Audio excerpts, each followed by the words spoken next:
Hey guys, welcome back to new video. இந்த வீடியோவில் நம்ம என்ன பார்க்க போகிறோம் அப்படின்னா, எல்லாருக்குமே தெரியும். ஆக்சுவலாக வந்து டிசிஸை வந்து நம்ம எப்படி ஜாயின் பண்ணி உள்ளே வரணும் அப்படின்னு சொல்லி அதுக்கான ப்ராசஸ் என்ன அப்படின்னு சொல்லிட்டு. பட் இந்த வீடியோவில் என்ன பார்க்க போகிறோம் அப்படின்னா, டிசிஎஸில் நம்ம ட்ரைனிங்கில் முடிச்சதுக்கப்புறம் ப்ராஜெக்ட் வந்து எப்படி எடுக்கிறது அப்படின்னு சொல்லி வந்து ஒரு கமெண்ட் பண்ணியிருந்தாங்க. ஸோ அதை பற்றி எக்ஸ்பிளைன் பண்ணி இந்த வீடியோவில் சொல்லலாம் அப்படின்னு சொல்லி அதுதான் இந்த வீடியோவில் பார்க்க போகிறோம். அது மட்டும் இல்லாமல் இப்போ நீங்கள் ஒன்ஸ் வந்து டிசிஎஸில் ஜாயின் பண்ணிட்டீங்க அப்படின்னா அவங்களே வந்து உங்களுக்கு ரூம்ஸ்லாம் ப்ரொவைட் பண்ணுவாங்க. அதாவது அக்காமடேஷன் வந்து டிசிஸே வந்து ப்ரொவைட் பண்ணுவாங்க. ஸோ அவங்க ப்ரொவைட் பண்ணுற அந்த அக்காமடேஷனை பற்றி அதையும் சொல்லலாம். அது எவ்வளோ காஸ்ட்டா, இல்லை ஃப்ரீயா, வித் ஃபுட்டா, வித்தவுட் ஃபுட்டான்னு சொல்லி எல்லாமே இந்த வீடியோவில் வந்து டீட்டெயிலாக நம்ம பார்க்கலாம். ஸோ அது மட்டும் இல்லாமல் இப்போ நான் பேசிக்காக வந்து சொல்லிடுறேன். இப்போ நீங்கள் வந்து டிசிஸில் ஜாயின் பண்ணணும் அப்படின்னு வந்து விருப்பப்பட்டீங்க அப்படின்னா என்ன ப்ராசஸ் அப்படின்றத மட்டும் நான் வந்து உங்களுக்கு சிம்பிளாக வந்து சொல்கிறேன். ஸோ ஆக்சுவலாக நீங்கள் வந்து பிஇ பிடெக் முடிச்சிருந்தீங்க அப்படின்னா இந்த என்கியூடி டெஸ்ட் அப்படின்னு சொல்லிட்டு ஒன்று வந்து அட்டன் பண்ணணும். ஸோ இப்போ வந்து ஃபெப்பில் வந்து முடிஞ்சது 2026 பேட்சுக்கு. அடுத்து வந்து ஜூனில் ஸ்டார்ட் ஆகும்னு நினைக்கிறேன். மே மந்த் ஆர் ஜூன் மந்தில் வந்து ஸ்டார்ட் ஆகும். ஸோ அந்த என்கியூடி எக்ஸாமை நீங்கள் அட்டன் பண்ணிட்டீங்க அப்படின்னா அதுலேருந்து ஒரு 70 to 80% எடுத்திருந்தீங்க அப்படின்னா இது மாதிரி ஒரு ப்ரைமோ இல்லை டிஜிட்டலோ இல்லை நிஞ்சாவோ ஏதோ ஒரு ரோலுக்கு நீங்கள் வந்து செலக்ட் ஆகுவீங்க. செலக்ட் ஆகிட்டு அடுத்து ஆஃபர் லெட்டர் வரும். அதாவது இன்டர்வியூ நடக்கும். அதுக்கப்புறம் ஆஃபர் லெட்டர் வந்து கொடுப்பாங்க. அதுக்கப்புறம் ஜாயின் லெட்டர், அப்புறம் நீங்கள் டிசிஎஸில் வந்து ஜாயின் பண்ண வேண்டியதான். ஸோ இப்போ நம்ம வந்து வீடியோக்குள்ளே போகலாம். நீங்கள் கேட்டிருந்த அந்த எப்படி ப்ராஜெக்ட் எடுக்கிறது, அதுக்கான டைம் பீரியட் என்ன அப்படின்னு சொல்லி அதே இந்த வீடியோவில் பார்க்கலாம். அண்ட் ஒன் மோர் திங் வந்து அவங்க அக்காமடேஷன் அதையுமே இப்போ நம்ம இந்த வீடியோவில் பார்க்கலாம். ஸோ இப்போ இந்த சேனலுக்குள்ளே வரீங்க அப்படின்னா வீடியோ லைக் பண்ணுங்கள், சேனல் சப்ஸ்கிரைப் பண்ணுங்கள். வாங்க வீடியோக்குள்ளே போகலாம்.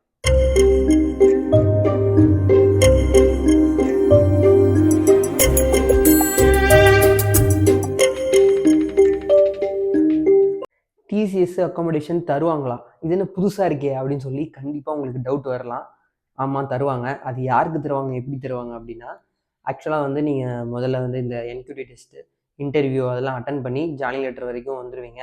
ஸோ ஃபஸ்ட்டு இது எந்த இடத்துல எப்படி உங்களுக்கு தராங்க அப்படின்னா, ஆக்சுவலாக வந்து நீங்கள் வந்து ஒரு லொக்கேஷன்லாம் வந்து நீங்கள் உங்களுக்கு வந்து ப்ரிஃபரபிள் லொக்கேஷன் வந்து கொடுத்துருப்பீங்க. ஒரு 3 லொக்கேஷன். நான் எது வந்து கொடுத்துருந்தேன் அப்படின்னா, சென்னை, கோயம்புத்தூர், பெங்களூர், இது மாதிரி 3 லொக்கேஷன் வந்து கொடுத்துருந்தேன்.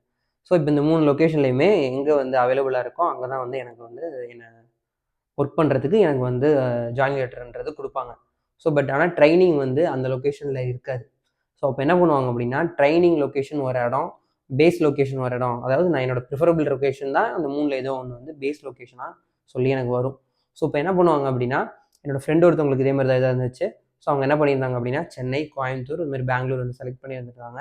ஸோ அவங்களுக்கு வந்து என்ன ஆச்சு அப்படின்னா, ட்ரைனிங் லொக்கேஷன் வந்து திருவனந்தபுரம் கேரளாலையும், பேஸ் லொக்கேஷன் வந்து சென்னையிலையும் இருந்துச்சு. ஸோ என்ன பண்ணாங்க அப்படின்னா, இது மாதிரி ட்ரைனிங் லொக்கேஷன் வந்து இப்போ அவங்க தானே இது பண்ணுறாங்க. ஸோ அதனால அந்த ட்ரைனிங் லொக்கேஷன் வந்து வேற ஒரு இடத்துல வைக்கிறனால கேரளாவில் அவங்க தங்கி அந்த 3 மாதம் ட்ரைனிங் அட்டன் பண்ணுறதுக்கு அக்காமடேஷன்ன்றது டிசி சைட்லேருந்து ப்ரொவைட் பண்ணாங்க. பட் ஆனால் இப்போ இன்கேஸ் என்னோட லொக்கேஷன் வந்து நான் வந்து எனக்கு ப்ரிஃபரபிள் லொக்கேஷன் வந்து இப்போ நான் பெங்களூர்னு கொடுத்துருக்கேன் அப்படின்னா, என்னோட ட்ரைனிங்குமே பெங்களூரு, என்னோட பேஸ் லொக்கேஷன் ஒர்க்கிங் லொக்கேஷனுமே பெங்களூரு அப்படின்னா நான் தான் ரூம் பார்த்துக்கணும். டிசிஸ் வந்து ரூம் ப்ரொவைட் பண்ண மாட்டாங்க. நான் தான் ரூமு, தங்குறது, சாப்பிட்றது எல்லாமே பார்த்துக்கணும்.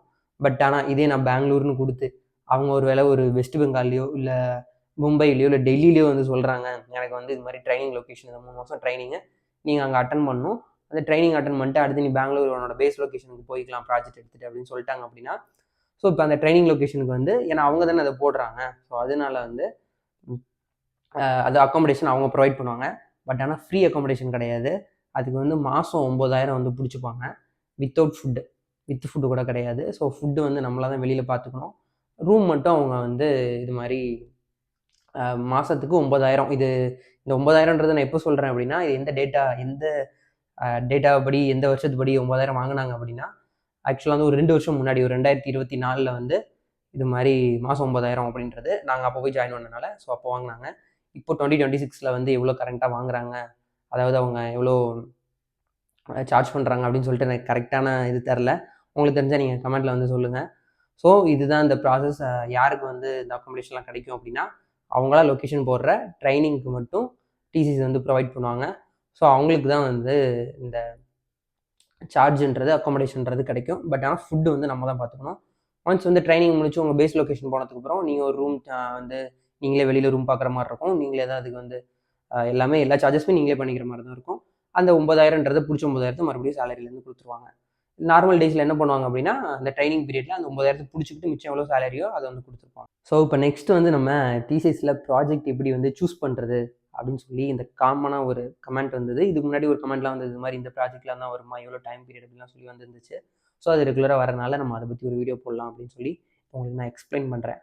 ஸோ ஒன்ஸ் நீங்கள் வந்து ஆஃபர் லெட்டர் வாங்கிட்டு உங்கள் ட்ரைனிங் முடித்த உடனே, ஆக்சுவலாக நான் ஜாயின் பண்ணப்போ 2024 அப்போ அந்த டைம் பீரியடில் என்ன இருந்துச்சு அப்படின்னா 3 மாதத்துக்குள்ளே நீங்கள் வந்து ஒரு ப்ராஜெக்ட் அப்படின்றத வந்து நீங்கள் செலக்ட் பண்ணி ஒரு ப்ராஜெக்ட்குள்ளே நீங்கள் வந்து போயிடணும்.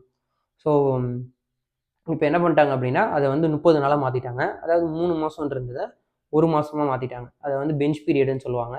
ஸோ நம்ம வந்து எந்த ப்ராஜெக்ட்டுமே இல்லாமல் சும்மா இருக்கோம்ல, ஸோ அது வந்து பெஞ்ச் பீரியட். ஸோ அந்த டைமில் என்ன ஆகும் அப்படின்னா நீங்கள் வந்து ஆர்எம்ஜி அப்படின்னு சொல்லி சொல்லுவாங்க. அது ஆக்சுவலாக வந்து ஒரு ஹெச்ஆர் மாதிரி வச்சுக்கலாம். ஏன்னா அவங்க தான் வந்து எங்கெங்கெல்லாம் ப்ராஜெக்ட் இருக்குது அந்த லொக்கேஷனில். இப்போ நான் வந்து சென்னையில் இருக்கேன் அப்படின்னா நான் ஆர்எம்ஜின்னு சொல்லி ஒரு ஹெச்ஆர் நமக்கு வந்து சொல்லுவாங்க. இந்த ஹெச்ஆர்கிட்ட தான் ட்ரைனிங் முடிஞ்ச உடனே வந்து இதை உங்கள்கிட்ட சொல்லிவிடுவாங்க. நீங்கள் போய் இந்த ஹெச்ஆர்கிட்ட போய் நீங்கள் ரிப்போர்ட் பண்ணணும். என்ன பண்ணணும் அப்படின்னா ஜஸ்ட் நான் போய் என்னோட எம்ப்ளாய் ஐடி நம்பர் என்னவோ 1 2 3 4 இதான் என்னோட எம்ப்ளாய் ஐடி, என்னோட நேமு சக்தி. ஸோ எனக்கான ஸ்கில்ஸ் இது மாதிரி இந்த இதில் நான் ப்ராஜெக்ட் அட்டன் பண்ணியிருக்கேன்.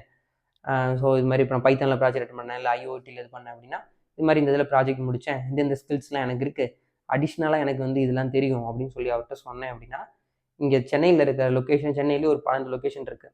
சிறுசேரி, சோழிங்கநல்லூர், காரப்பாக்கம், அது இதுன்னு சொல்லி திருவான்மையூர்லேருந்து அம்பத்தூர் வரைக்கும் ஒரு 12 லொக்கேஷன் ஆஃபீஸ் லொக்கேஷன்ஸ் இருக்குது.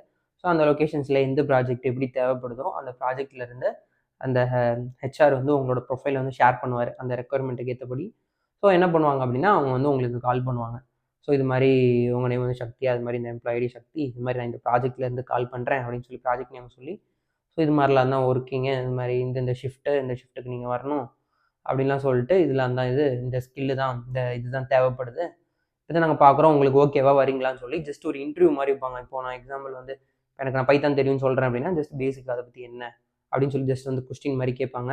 ஸோ ஒன்ஸ் நான் சொன்னதுக்கு அப்புறம் என்ன பண்ணுவாங்க அப்படின்னா ஓகேவா இருக்குது அவங்களுக்கு அப்படின்னா வந்து என்ன இது மாதிரி மண்டே வாங்க, டியூஸ்டே வாங்க, இல்லை நாளைக்கே நீங்கள் வாங்க அந்த லொக்கேஷனுக்கு அப்படின்னு சொல்லி நமக்கு வந்து சொல்லிவிடுவாங்க. ஸோ இதுதான் வந்து ப்ராசஸ். பட் ஆனால் எனக்கு எல்லாருக்குமே என்ன பண்ணுவாங்க அப்படின்னா எல்லாமே ஒரு டெவலப்மெண்ட் ப்ராஜெக்ட் தான் போகணும் அப்படின்னு சொல்லி நினைப்போம். ஸோ உங்களுக்கு வந்து நீங்கள் எந்த ஒரு சப்போர்ட்டோ ஐடிஐஎஸோ எந்த ஒரு இதில் ட்ரைனிங் முடிஞ்சிருந்தாலும் நீங்கள் கவலைப்பட தேவையில்ல. உங்களுக்கு வந்து பைத்தானோ, ஜாவாவோ எந்த ஒரு ஸ்கில் எது தெரிஞ்சாலும், எஸ்கியூஎல்ல எது தெரிஞ்சாலும் ஒன்றும் பிரச்சனை இல்லை. ஸோ நீங்கள் வந்து ஆரம்பிச்சுட்டு சொல்லலாம், எனக்கு வந்து ட்ரைனிங் இதில் தானே முடிஞ்சிச்சு, நான் இதை சொல்லலாமா அப்படிலாம் இல்லை. தாராளமாக இதை நீங்கள் சொல்லலாம்.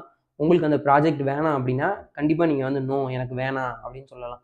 நான் வந்து இது மாதிரி இந்த டைப் ஆஃப் ப்ராஜெக்ட்ஸ் தான் பார்த்துட்ருக்கேன் அப்படின்றதே நீங்கள் அவங்கள்ட்ட டேரெக்டாகவே சொல்லலாம். அவங்கள அக்செப்ட் பண்ணிப்பாங்க. பட் ஆனால் என்ன அப்படின்னா அந்த 30 நாள், அதாவது அந்த 1 மாதம் டைம் பீரியட்குள்ளே நீங்கள் அந்த ப்ராஜெக்டை எடுத்தாகணும். இன்கேஸ் அந்த நான் 30 நாளை வந்து தாண்டிட்டேன் அப்படின்னா நம்மளை வந்து டிசிஎஸ் விட்டு வெளில தள்ளிடுவாங்க. ஸோ 3 மாதம் தாண்டினா அப்படின்னு சொல்லி அப்போ டைம் பீரியட் வச்சுருந்தாங்க. ஸோ இப்போ 30 நாள்ன்றனால கொஞ்சம் அது ரொம்ப கஷ்டம் தான். பட் ஆனால் கால்ஸ்லாம் நிறையா வரும். எப்படி வரும் அப்படின்னா காலையில் 9 மணிலேருந்து சாயந்தரம் 5 மணிக்குள்ளே அந்த ஒர்க்கிங் ஹவர்ஸ்க்குள்ளே தான் வரும். ஸோ நீங்கள் வந்து அந்த காலுக்கு வந்து எப்போதுமே அவைலபிளாக இருக்கிற மாதிரி இருக்கணும். ஸோ இப்போ நீங்கள் வந்து நான் வண்டியில் ட்ராவல் பண்ணி எங்கேயாவது போயிட்டுருப்பீங்க, இல்லை பஸ்ஸில் போயிட்டுருப்பீங்க, எங்கேயாவது போயிட்டுருப்பீங்க. ஸோ அந்த டைமில் கால் வந்துச்சு, நான் எடுக்கல, அப்புறமா பார்த்து கூப்பிட்டுக்கலாம் அப்படின்னா கூப்பிட்டா பிக் பண்ண மாட்டாங்க. ஏன்னா அவங்க வந்து உங்களுக்கே தெரியும் எத்தனை பேர் வந்து ஒரு நாளில் ஜாயின் பண்ணுறாங்க என்னென்னு. நீங்கள் உங்கள் ட்ரைனிங் பீரியடில் பார்த்துருப்பீங்க, டிசிஎஸ் உள்ளே வந்து பார்த்துட்டிங்கன்னா உங்களுக்கே தெரிஞ்சிடும். ஸோ அதனால அத்தனை பேரில் அவங்களுக்கு ஒரு ரெக்குயர்மெண்ட்ன்றது ஒரு 4 பேர் 5 பேருன்றது தான் இருக்கும். நீங்கள் அந்த காலை பிக் பண்ணலன்னா அடுத்து இருக்க கேண்டிடேட்டை பிக் பண்ணி அவங்க எடுத்துகிட்டு போயிடுவாங்க. ஸோ அதனால் வந்து கால் பண்ணாங்க அப்படின்னா ஜஸ்ட் நீங்கள் வந்து கேட்டு தெரிஞ்சுக்கோங்க. நீங்கள் வேணான்னு கூட அதை சொல்லலாம், ஒன்றும் தப்பு கிடையாது. ஸோ ஜஸ்ட் வந்து அந்த காலை அட்டன் பண்ணுங்கள். அட்டன் பண்ணி என்ன ப்ராஜெக்ட் சொல்கிறாங்க, என்ன பண்ணுறாங்க, உங்களுக்கு ஓகே அப்படின்னா அந்த ப்ராஜெக்ட் போங்க. இல்லை ஓகே இல்லை அப்படின்னா அந்த ப்ராஜெக்ட் போக தேவையில்லை. ஸோ நீங்கள் நோன்னு சொல்லலாம். பட் ஆனால் என்ன அந்த மெயின்னா இந்த 30 நாள் டைம் பீரியட்குள்ளே நம்ம வந்து இந்த ப்ராஜெக்டை எடுத்தாகணும். ஸோ இதுதான் ப்ராசஸ், நம்ம ப்ராஜெக்ட் எடுக்கிற ப்ராசஸ். ஸோ இதை பற்றி இன்னும் எனக்கு வேறு ஏதாவது டவுட் இருக்குது அப்படின்னா நீங்கள் கண்டிப்பாக கமெண்ட்டில் கேளுங்க, அவங்களுக்கு நான் ரிப்ளை பண்ணுறேன். ஸோ இதை தான் நான் வந்து சொல்லணும்னு நினச்சேன். இது மாதிரி எப்படி ப்ராஜெக்ட் எடுக்கிறது அப்படின்னா இதுதான் ப்ராஜெக்ட் எடுக்கிற ப்ராசஸ். ஒன்ஸ் நீங்கள் ப்ராஜெக்ட் எடுத்ததுக்கப்புறம் எந்த ப்ராஜெக்ட்குள்ளே போயிடுவீங்க, அந்த டைம் ஃப்ரேம்குள்ளே அதை ஒர்க் பண்ண நீங்கள் போயிடுவீங்க. ஸோ இதெல்லாம் தான் இப்படி தான் டிசிஎஸ் வந்து ஆஃப்டர் ட்ரைனிங் இது இப்படி தான் ஒர்க் ஆகுது.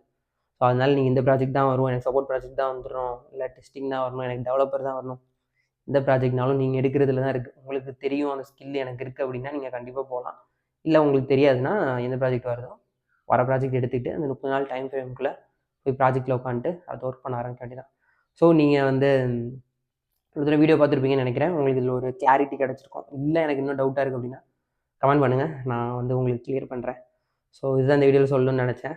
வீடியோ பிடிச்சிருந்துச்சா வீடியோ லைக் பண்ணுங்கள், சேனல் சப்ஸ்கிரைப் பண்ணுங்கள். நம்ம அடுத்த வீடியோவில் பார்க்கலாம்.